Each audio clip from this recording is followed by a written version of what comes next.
ಇವಾಗ ಪ್ರತಿಯೊಂದು food process ಆಗಿರುತ್ತೆ ಮತ್ತೆ ಪ್ಯಾಕ್ ಆಗಿರುತ್ತೆ. ಪ್ಯಾಕ್ಡ್ ಆಗಿರೋ ಫುಡ್ಡನ್ನು ಅದನ್ನ ಎಷ್ಟು ತಿಂದಾಗ ಅದಕ್ಕೆ ಆರೋಗ್ಯದ ಮೇಲೆ ಪರಿಣಾಮ ಬೀರುತ್ತೆ ಮತ್ತು ಇಂಡೈಜೆಷನ್ ಆಗುತ್ತೆ, ಸಾಕಷ್ಟು ತೊಂದರೆ ಆಗ್ತಾ ಇದೆ. ಈಗ ನನ್ಗೊಂದು ಪ್ರಶ್ನೆ ಸರ್, ಫ್ಲೋರಿಡಾ ಮತ್ತು ಅಮೆರಿಕಾದಲ್ಲಿ ಕಾಣಿಸ್ಕೊಂಡಿದೆ ಈ ಸೋಂಕು ಅಂತ. ಜಸ್ಟ್ ಜ್ವರ ಮತ್ತು ನೆಗಡಿ ಕೆಮ್ಮು ರೀತಿಯಲ್ಲಿ ಕಾಣಿಸ್ಕೊಳ್ಳುತ್ತೆ. ಆನಂತರ ಅದು ಹೆಂಗಂದ್ರೆ ಜೀವನೇ ಹೋಗ್ತಾ ಇದೆ ಅಂತ, ಕೆಲವರದ್ದು ಆಲ್ರೆಡಿ 5,000 ಜನ ಸತ್ತೋಗಿದ್ದಾರೆ, ಮಕ್ಕಳು ಸೇರಿದಂಗೆ. ಇಷ್ಟರ ಮಟ್ಟಿಗೆ ಆತಂಕನ ಸರ್? ಮತ್ತು ಒನ್ಸ್ ಅಗೇನ್ ಕೋವಿಡ್ ರೀತಿಯಲ್ಲಿ ಸೋಂಕು ಸ್ಪ್ರೆಡ್ ಆಗ್ಬಿಟ್ರೆ ಹೆಂಗಪ್ಪ ಅನ್ನೋ ಆತಂಕ. ಹೆಂಗೆ ನಾವು ಮುನ್ನೆಚ್ಚರಿಕಾ ಕ್ರಮಗಳನ್ನ ಕೈಗೊಳ್ಳಬಹುದು ಅಂತ ಈ ವಿಚಾರಕ್ಕೆ? ಇಲ್ಲ, ಇದಕ್ಕೇನಂದ್ರೆ ಬೇಸಿಕ್ಸ್ ಮೆಡಿಸಿನ್ಸ್ ಅನ್ನ, ಅಂದ್ರೆ ಇನ್ಫ್ಲೂಯೆಂಜಾ ಮೆಡಿಸಿನ್ಸ್ ಅನ್ನ, ಒಸಲ್ಟಮಿರ್ ಅಂತ ಒಂದು ಮೆಡಿಸಿನ್ಸ್ ಬರುತ್ತೆ, ಮತ್ತೆ ಫ್ಲೂ ಶಾಟ್ಸ್ ಅನ್ನ ವ್ಯಾಕ್ಸಿನೇಷನ್ ಹಾಕೋದ್ರಿಂದ ಇದನ್ನ ಗುಣಮುಖ ಮಾಡ್ಬೋದು. ಬಟ್ ಅದಕ್ಕೆ ಮುಂಚೆ ಬಿಫೋರ್ ಪ್ರಿಕಾಷನ್ಸ್ ತಗೊಳ್ಳೋಂಥದ್ದು ಭಾಳ ಇಂಪಾರ್ಟೆಂಟ್ ಆಗುತ್ತೆ.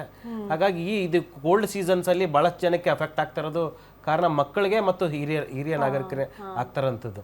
ಹಾಗಾಗಿ ನಮ್ಮ ಲೈಫ್ ಸ್ಟೈಲ್ನ ಇವಾಗ ಏನಾಗುತ್ತೆ, ಸಡಾಗಿ ರೋಗ ಬಂದಾಗ ಅಥವಾ ಬೆಂಕಿ ಹತ್ತಿದಾಗ ಬಾವಿ ತೋಡುವಂಥದ್ದು ಅಥವಾ ನೀರು ಬೇಕಾಗಂಥದ್ದು ನಾವು ಯೋಚನೆ ಮಾಡ್ತಾ ಇರ್ತೀವಿ. ಮತ್ತು ನಮ್ಮ ಇಮ್ಯುನಿಟಿ ಪವರ್ನ ಬೂಸ್ಟ್ ಮಾಡ್ಕೊಳ್ಳೋಂಥದ್ದು ಅಥವಾ ಸರಿಯಾಗಿ ಆಹಾರ ಮತ್ತು ವಿಹಾರ ಕ್ರಮ ಸರಿಯಾಗಿದ್ರೆ ಖಂಡಿತವಾಗ್ಲೂ ಆರೋಗ್ಯದ ಮೇಲೆ ಅದು ಅಫೆಕ್ಟ್ ಆಗಲ್ಲ.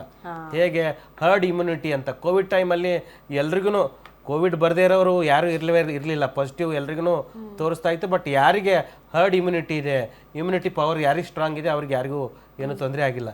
ಇಲ್ಲಿ ಆಗ್ತಾ ಇರೋಂಥದ್ದೇನೆ ಬಹಳಷ್ಟು ಜನಕ್ಕೆ ಬರೀ ಮಕ್ಕಳಿಗೆ ಮತ್ತು ಹಿರಿಯರಿಗೆ ಆಗ್ತಾರಂಥದ್ದು. ಓಕೆ, ಅದೇ ರೀತಿ ನಾನು ನಾಗರಾಜ್ ಸರ್ನ ಕೇಳೋದೇನೆಂದರೆ, ನೀವು ಯೋಗದಿಂದ ಅದು ಕೂಡ ಒಂದಷ್ಟು ಮುದ್ರೆಗಳನ್ನು ಮಾಡೋದ್ರಿಂದ ರೋಗ ನಿರೋಧಕ ನ್ಯಾಚುರಲ್ ಆಗಿ ನಾವು ಆ ಶಕ್ತಿಯನ್ನು ಜಾಸ್ತಿ ಮಾಡ್ಕೊಳ್ಬಹುದು. ಜೊತೆಗೆ ಈ ರೀತಿ ಸೋಂಕುಗಳು ಬಂದಾಗ ನ್ಯಾಚುರಲಿ ಅದರ ವಿರುದ್ಧ ಫೈಟ್ ಮಾಡೋದಕ್ಕೆ ಸಾಧ್ಯ ಅಂತ ಹೇಳ್ತಾ ಇದ್ರಿ. ಈಗ ಸರ್, ಈ ಸೋಂಕು ಕಾಣಿಸ್ಕೊಳ್ತಾ ಇರೋದು ಅತಿ ಹೆಚ್ಚು ಮಕ್ಕಳಲ್ಲಿ ಮತ್ತು ವಯೋವೃದ್ಧರಲ್ಲಿ. ಅವ್ರಿಗೂ ಕೂಡ ಯೋಗದಿಂದ ಇದರ ವಿರುದ್ಧ ಫೈಟ್ ಮಾಡೋದಕ್ಕೆ ಸಾಧ್ಯನಾ? ಮಕ್ಕಳು ನಾವು ಹೇಳ್ದಂಗೆ ಕೇಳ್ತಾರ, ಯೋಗದಿಂದ ಅದೆಲ್ಲವೂ ಕೂಡ ಸಾಧ್ಯನಾ ಅನ್ನೋ ಪ್ರಶ್ನೆ ಬರುತ್ತೆ.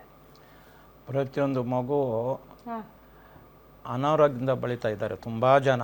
ಹೌದು, ಚಿಕ್ಕವರಿಂದ 80 ವರ್ಷ ಇದ್ದರೂ 100 ವರ್ಷ ಆದರೂ ಅನಾರೋಗ್ಯದಿಂದ ಇದ್ದಾರೆ. ಅದಕ್ಕೆ ನಾವು ಅವ್ರಿಗೆ ಪ್ರತಿನಿತ್ಯ ತಂದೆ ತಾಯಿಗಳು ಒಂದು ವಾಕ್ ಮಾಡೋದು, ಇಲ್ಲ ಸಿಂಪಲ್ ಆಸನಗಳು ಹೇಳ್ಕೊಟ್ಟು, ಅವ್ರು ಮಾಡೋಕ್ಕೆ ಬರೋಲ್ಲ ಆದರೆ ಆಹಾರ ಮಾತ್ರ ಇಂಪಾರ್ಟೆಂಟ್. ಎಂಥ ಗಟ್ಟಿಯಾದ ಆಹಾರ ಮೆತ್ತಗಿರೋದು ಚೆನ್ನಾಗಿ ಅಗದಿ ತಿಂದಾಗ ಆವಾಗ ಜೀರ್ಣಶಕ್ತಿ ಆಗುತ್ತೆ. ಒಂದು ವಾರ ಆದರೂ ಒಬ್ಬರು ಹೋಗಲ್ಲ. ಯಾಕೆ? ಆಹಾರದ ಪದ್ಧತಿ ಸರಿ ಇರಲ್ಲ. ಅಗದು ತಿನ್ನಬೇಕು. ಇಲ್ಲ ಅಂದಿದೆ ಹಸು ಮೇಕಾದರೆ ಮೆಲಕೆ ಹಾಕುತ್ತೆ, ಮನುಷ್ಯ ಹಾಕಲ್ಲ. ಆ ಉದ್ದೇಶಕ್ಕೆ ಚೆನ್ನಾಗಿ ಆಹಾರ ತಿನ್ನಬೇಕು. ಆಮೇಲೆ 24 ಗಂಟೆ ನಾವು ಕೆಲಸ ಮಾಡ್ತೀವಿ, ಅದರಲ್ಲಿ 1 ಗಂಟೆ ಮಾತ್ರ ನಿಮ್ಮ ಆರೋಗ್ಯದ ಕಡೆ ಗಮನ ಕೊಡಿ. ಸಂಸಾರ ಇದು ಕೆಲಸ ಇರುತ್ತೆ, ಆವಾಗ ಮನುಷ್ಯಗೆ ಶಾಂತಿ, ನೆಮ್ಮದಿ, ಸುಖ ಎಲ್ಲದರಲ್ಲೇ ಸಿಗುತ್ತೆ. ಯೋಗ ಅಂದರೆ ಮನಸ್ಸನ್ನು ಕೇಂದ್ರಿಸೋದಕ್ಕೆ ಯೋಗದಿಂದ ನಾನಾ ಥರ ಕಾಯಿಲೆ ಗುಣಪಡಿಸ್ಬೋದು. ಆಸನಗಳು ಅಷ್ಟೇ, ಎಷ್ಟು ಕಾಯಿಲೆ ಇದೆ ಅಷ್ಟು ಆಸನಗಳು ಇವೆ. ಅದು ರೆಗ್ಯುಲರಾಗಿ ಮಾಡ್ತಾ ಇದ್ದರೆ ನಮಗೆ ಯಾವ ಕಾಯಿಲೆನೂ ಬರೋಲ್ಲ. ಊಟದ ಸಮಸ್ಯೆನೂ ಅಷ್ಟೇ ಹೇಳೋದು, ಚೆನ್ನಾಗಿ ಅಗದಿ ತಿನ್ನಬೇಕು, ರಸ ಆಗಬೇಕು, ಆವಾಗ ಜೀರ್ಣಶಕ್ತಿ ಚೆನ್ನಾಗುತ್ತೆ. ಇಲ್ಲ ಅಂದರೆ ಏನಾಗುತ್ತೆ, ಹಂಗೆ ತಿಂದರೆ ಜೀರ್ಣ ಆಗೋಲ್ಲ, ಹೊಟ್ಟೆ ನೋವು ಅದು ಇದು ಎಲ್ಲ ಬರುತ್ತೆ. ಶುದ್ಧವಾದ ನೀರು ಕುಡಿಬೇಕು. ಬೆಳಗ್ಗೆ ಎದ್ದ ತಕ್ಷಣ 1 ಲೀಟ್ರ್ 1.5 ಲೀಟ್ರ್ ನೀರು ಕುಡಿದ್ಬಿಟ್ಟು ಯೋಗ ಒಂದು ಹಾಫ್ ಆನ್ ಅವರ್ ಬಿಟ್ಟು ಯೋಗ, ನಾವು ಪ್ರಾಣಾಯಾಮ ಎಲ್ಲ ಮಾಡ್ತಾಯಿದ್ದರೆ ನಮಗೆ ಆರೋಗ್ಯ ಸಂಪೂರ್ಣವಾಗಿರುತ್ತೆ. ಇವಾಗ ಫಾರ್ ಎಕ್ಸಾಂಪಲ್ ನನಗೆ 76 ಆಗಿದೆ. ಇವಾಗ 76 ವರ್ಷ ಯಾವ ಶುಗರು ಬಿ ಪಿ ಇಲ್ಲ. ಯಾಕೆ? ನಿತ್ಯ ಬೆಳಗ್ಗೆ 4 ಗಂಟೆಗೆದ್ದು ನಾನು ಎಲ್ಲ ಮುಗಿಸ್ಕೊಂಡು ಕ್ಲಾಸ್ 2 ಕಡೆ ಕ್ಲಾಸ್ ತಗೊಳ್ತಾ ಇದ್ದೀನಿ. ಅದೆಲ್ಲ ಮುಗಿಸ್ಕೊಂಡಿದ್ದು ಇಷ್ಟು ದೇವ್ರು ನನಗೆ ಆರೋಗ್ಯವಾಗಿ ಚೆನ್ನಾಗಿ ಕೊಟ್ಟಿದ್ದಾರೆ, ನಿಮಗೂ ಕೊಳ್ಳಿ ಎಂದು ನಾನು ಪ್ರಾರ್ಥಿಸ್ತೇನೆ. ಓಕೆ ನಾಗರಾಜ್ ಸರ್, ವಾಪಸ್ ಬರ್ತೀನಿ. ಎಡ್ವಿನ್ ಮೇಡಮ್, ಈಗ ಪ್ರಶ್ನೆ ಇರೋದೇನಂತ ಅಂದರೆ, ಈಗ ಕೋವಿಡ್ ಬಂದ ಬಳಿಕ ಬಹುತೇಕರ ಬಾಡಿ ಸ್ವಲ್ಪ ವೀಕ್ ಆಗಿದೆ.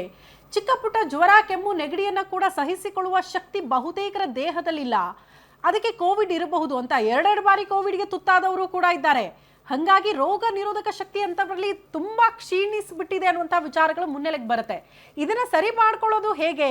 ಅದು ಆಹಾರ ಪದ್ಧತಿಯಿಂದ ಒಂದು ಸಾಧ್ಯನಾ, ಹೇಗೆ ಅಂತ? ಒಂದ್ ಹೇಳ್ಬೇಕಂದ್ರೆ ಕರುಳಿನ ಆರೋಗ್ಯದ ಬಗ್ಗೆ ನಾನು ಹೇಳ್ತಾ ಇದ್ದೆ. ಅದನ್ನ ನಾವು ಮೇಂಟೈನ್ ಮಾಡ್ಕೊಂಡು ಬಂದ್ರೆ ನಮ್ ದೇಹದ ಒಂದು ಒಟ್ಟಾರೆ ಒಂದು ಒಂದು ಆರೋಗ್ಯನ ನಾವು ಕಾಪಾಡ್ಕೊಳ್ಬಹುದು. Gut health is very important. Gut is called a second brain. ಅಂದ್ರೆ ನಾವು ತಿಂತಾ ಇರೋ ಆಹಾರ ನಾನ್ ಮುಂಚೆ ಹೇಳ್ದಾಗೆ ಡಾಕ್ಟರ್ ಸುನಿಲ್ ಹೇಳ್ತಾ ಇದ್ರು, we are expose to ultra processed and processed foods. ಜಾಸ್ತಿಯಾಗಿ ನಾವು ಮಕ್ಕಳಲ್ಲಿ ನಾವು ಕಲರ್ ಪ್ಯಾಕೆಟ್ ಚಿಪ್ಸ್ ಇಂಥವೇ ನಾವು ಅಭ್ಯಾಸ ಮಾಡ್ಬಿಟ್ಟಿರ್ತೀವಿ, ಕನ್ವೀನಿಯಂಟ್ ಫುಡ್ಸ್. ನಮ್ಮಲ್ಲಿ ನಾವು ಇವಾಗ ಡೈಲಿ ಕ್ಲಿನಿಕಲ್ ನೋಡ್ಬೇಕಂದ್ರೆ ಜಾಸ್ತಿಯಾಗಿ ತರಕಾರಿ ಹಣ್ಣು ತಿನ್ನೋದು ಕಮ್ಮಿ ಆಗ್ತಾ ಇದೆ.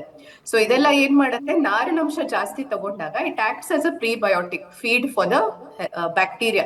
ಉತ್ತಮವಾದ ಬ್ಯಾಕ್ಟೀರಿಯಾನ ಉತ್ಪತ್ತಿ ಮಾಡ್ಬೇಕಂದ್ರೆ we should eat natural food, fresh food. ಅದ್ರ ಬದಲು ಕೆಮಿಕಲ್ ಫುಡ್ ತಿನ್ನೋದ್ರಿಂದ ಅದು ಡಿಸ್ಟ್ರಾಯ್ ಆಗುತ್ತೆ. ಸೊ ಇದರಿಂದ ಏನಾಗುತ್ತೆ, ಕ್ರಮೇಣವಾಗಿ ರೋಗ ನಿರೋಧಕ ಶಕ್ತಿ ಕೂಡ ಕಮ್ಮಿ ಆಗ್ತಾ ಹೋಗುತ್ತೆ. ಸೊ ಅದನ್ನ ನಾವು ಫರ್ಮೆಂಟೆಡ್ ಫುಡ್ಸ್ ಅಂದ್ರೆ ಟ್ರೆಡಿಷನಲ್ ಆಗಿ ನಾವು ಹಿಂದಿನ ಕಾಲದಲ್ಲಿ ನಾವು ಏನೇನ್ ಊಟ ಮಾಡ್ಕೊಂತ ಬರ್ತಾ ಇದೀವಿ ಅದ್ರ ಕಡೆ ನಾವು ಗಮನ ವಹಿಸ್ಬೇಕು. ಫರ್ಮೆಂಟೆಡ್ ಅಂದ್ರೆ ಮೇಡಮ್, ಈಗ ಸಿಗುವಂತ ಯಾವುದೇ ತರಕಾರಿ ಇರಬಹುದು ಅಥವಾ ಯಾವುದೇ ಫುಡ್ ಇರಬಹುದು, ಅಷ್ಟು ಫ್ರೆಶ್ ಆಗಿರಲ್ಲ, ಜೊತೆಗೆ ಅಷ್ಟು ನ್ಯಾಚುರಲ್ ಆಗಿರಲ್ಲ ಅಂತ. ಬಹುದಿನಗಳ ಕಾಲ ಅದನ್ನ ಇಟ್ಟು ಮಾರಾಟ ಮಾಡಬೇಕು, ಅದರಿಂದ ಲಾಭ ಪಡಿಬೇಕು ಅನ್ನೋ ಕಾರಣಕ್ಕೆ ಕೆಲವರು ಅದಕ್ಕೆ ಏನೇನೋ ಕೆಮಿಕಲ್ ಅನ್ನ ಸಿಂಪಡಣೆ ಮಾಡ್ತಾರೆ. ಅದರಿಂದ ಕೂಡ ಆರೋಗ್ಯದ ಮೇಲೆ ದೊಡ್ಡ ಮಟ್ಟದ ಪರಿಣಾಮ ಬೀರ್ತಾ ಇದೆಯಾ? ಇಂಥದ್ದೊಂದು ಆತಂಕ ಜನರನ್ನ ಕಾಡ್ತಾ ಇದೆ. ಹೌದು, ಈ ಕೆಮಿಕಲ್ ಎಲ್ಲ ಪ್ರೀಬಯೋಟಿಕ್ ಕಿಲ್ಲರ್ಸ್ ಅಂತ ಹೇಳ್ತೀವಿ. ಇದು ನಮ್ಮ ಉತ್ತಮವಾದ ಬ್ಯಾಕ್ಟೀರಿಯಾನ ಡಿಸ್ಟ್ರಾಯ್ ಮಾಡುತ್ತೆ.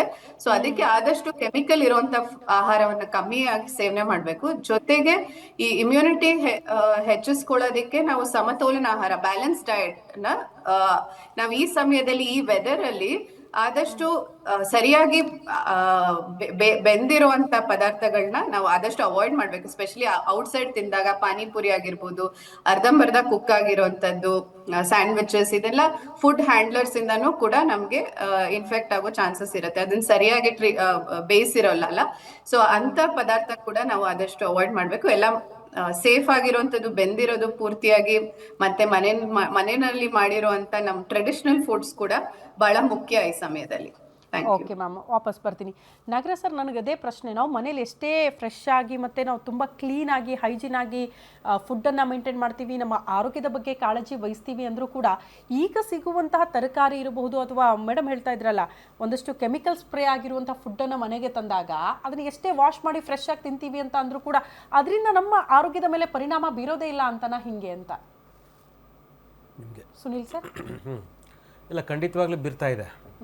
ಬಿಕಾಸ್ ಈಗ ನಾವು ಕೆಮಿಕಲ್ಸನ್ನು ನಿಮಗೆ ಸುತ್ತಮುತ್ತ, ಬೆಂಗಳೂರು ಸುತ್ತಮುತ್ತ ವೈಟ್ ಫೀಲ್ಡು ಬೇರೆ ಬೇರೆ ಕಡೆಯಿಂದ ಈ ಕೆರೆಗೆ, ಈ ಅಪಾರ್ಟ್ಮೆಂಟ್ಗಳಿಂದ ನೀರು ಬಿಟ್ಟು ತರಕಾರಿಗಳನ್ನು ಬೆಳೀತಾ ಇದ್ದಾರೆ, ಈ ಮೋರಿ ನೀರನ್ನು. ಆವಾಗ ಏನಾಗುತ್ತೆ, ಅದನ್ನು ನಾವು ಬೆಳೆದಿರೋ ಕೆಮಿಕಲ್ಸು ಅದರಲ್ಲಿ ಹೋಗಿ ಮತ್ತೆ ನಾವು ತಂದ ಮೇಲೆ ವಾಶ್ ಮಾಡೋದಿಲ್ಲ, ಮತ್ತೆ 3 ದಿನ 4 ದಿನ ಫ್ರೀಸರಲ್ಲಿ ಇಟ್ಟು ಕಟ್ ಮಾಡಿ ತಿನ್ನುವಂಥದ್ದು ಈ ಕಾರಣದಿಂದ ಆಗ್ತಾ ಇದೆ.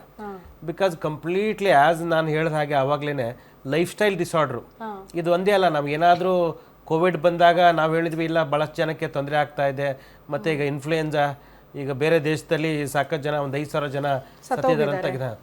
ನಮಗೆ ಯಾವಾಗ ಹಿಂಗೆ ಆಗ್ತಾ ಇದೆ ಅಂದರೆ, ಯಾವಾಗ ತೊಂದರೆ ಆಗುತ್ತೆ ಅವತ್ತು ನಾವು ಇದು ಮಾಡ್ತಾ ಇದ್ದೀವಿ. ಪ್ರತಿ ವರ್ಷ ಈಗ ಈ ದೇಶದಲ್ಲಿ ಪ್ರತಿ ವರ್ಷ 24 ಲಕ್ಷ ಜನ ಗುಣಮುಖವಾಗುವ ಕಾಯಿಲೆಯಿಂದ ಸಾಯ್ತಾರೆ, ಅಂದರೆ ಅಂಡರ್ ಟ್ರೀಟೇಬಲ್ ಕಂಡೀಷನ್.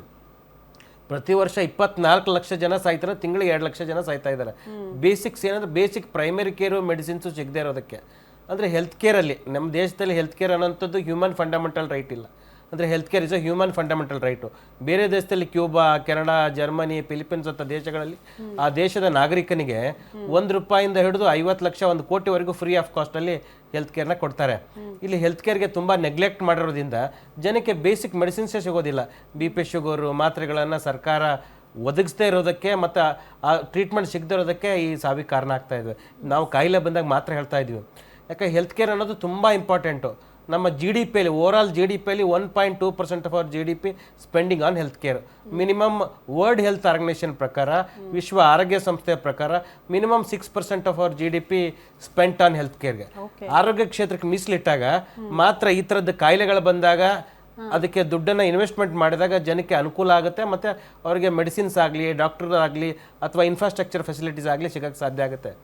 ಇನ್ವೆಸ್ಟ್ಮೆಂಟ್ ಮಾಡ್ದೇನೆ ಹೋಗದೆ ಇರೋ ತರ ತಡೆಗಟ್ಟೋದಕ್ಕೆ ಒಂದು ಅಗತ್ಯ ಕ್ರಮಗಳು ಸರ್ಕಾರದಿಂದಲೂ ಆಗಬೇಕು. ಜೊತೆಗೆ ಜನರು ಕೂಡ ಆರೋಗ್ಯದ ಬಗ್ಗೆ ಕಾಳಜಿ ವಹಿಸಬೇಕು ಅಂತ. ಈಗ ಎಷ್ಟೋ ಕಡೆ ಬೆಡ್ಗಳು ಸಿಗ್ತಾ ಇಲ್ಲ ಅನ್ನೋ ಕಾರಣಕ್ಕೆ ಪಾಪ ಸೂಕ್ತ ಟೈಮಿಗೆ ಸೂಕ್ತ ಚಿಕಿತ್ಸೆ ಸಿಗ್ತಾ ಇಲ್ಲ ಅಂತ ಸಾವನ್ನಪ್ತಿದ್ದಾರೆ.